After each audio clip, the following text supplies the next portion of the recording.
My message is that we'll be watching you.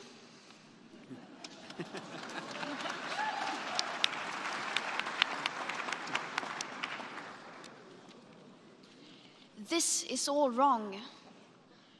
I shouldn't be up here.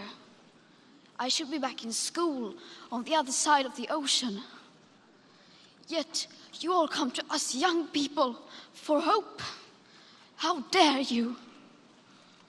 You have stolen my dreams and my childhood with your empty words, and yet I'm one of the lucky ones.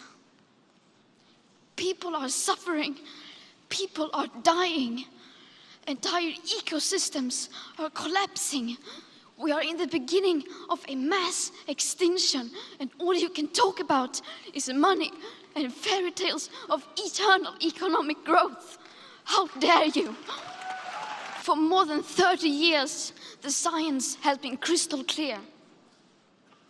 How dare you continue to look away and come here saying that you're doing enough when the politics and solutions needed are still nowhere in sight? You say you hear us and that you understand the urgency. But no matter how sad and angry I am, I do not want to believe that. Because if you really understood the situation and still kept on failing to act, then you would be evil, and that I refuse to believe. The popular idea of cutting our emissions in half in 10 years only gives us a 50% chance of staying below 1.5 degrees and the risk of setting off irreversible chain reactions beyond human control. 50% may be acceptable to you, but those numbers do not include tipping points, most feedback loops, additional warming hidden by toxic air pollution, or the aspects of equity and climate justice. They also rely on my generation sucking hundreds of billions of tons of your CO2 out of the air with technologies that barely exist.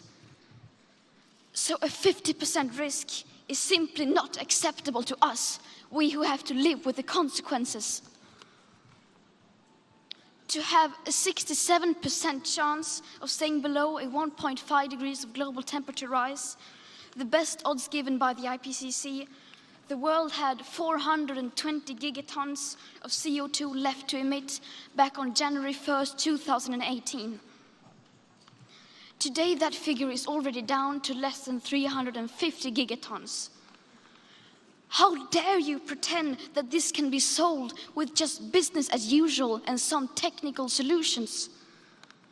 With today's emissions levels, that remaining CO2 budget will be entirely gone within less than 8.5 years.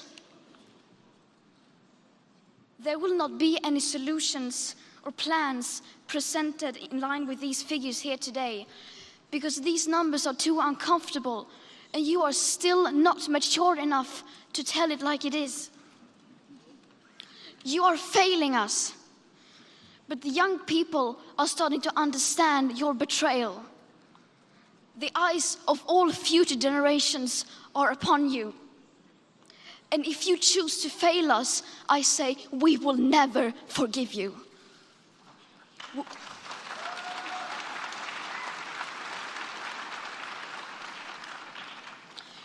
We will not let you get away with this. Right here, right now, is where we draw the line. The world is waking up, and change is coming whether you like it or not. Thank you.